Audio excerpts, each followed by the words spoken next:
মঙ্গলবার সকাল 11টায় খেজুরবাগানস্থিত শহীদ ভগৎ সিং যুব আবাসে ঘরের ভেতরে মাল্টি জিমের আনুষ্ঠানিকভাবে শুভোদ্বোধন করেন রাজ্যের যুব বিষয়ক ও ক্রীড়া দপ্তরের মন্ত্রী টিঙ্কু রায়। সঙ্গে ছিলেন দপ্তরের অধিকর্তা সত্যব্রত নাথ ও অন্যান্য ক্রীড়া আধিকারিকরা।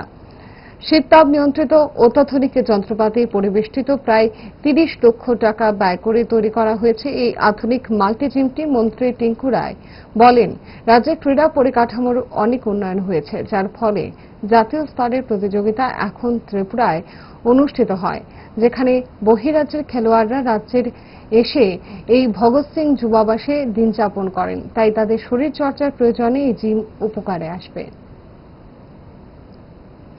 এখন আপনারা দেখছেন অনেকগুলো পরিকাঠামো আমাদের তো উন্নয়ন হয়েছে, এতএব অনেকগুলো আমরা ন্যাশনাল লেভেলের টুর্নামেন্ট করছি। এই সমস্ত টুর্নামেন্ট করতে গিয়ে যে সমস্ত প্লেয়াররা আসে গোটা দেশ থেকে, তারা কিন্তু থাকার জায়গা হচ্ছে আমাদের এই ভগৎ সিংয়ে।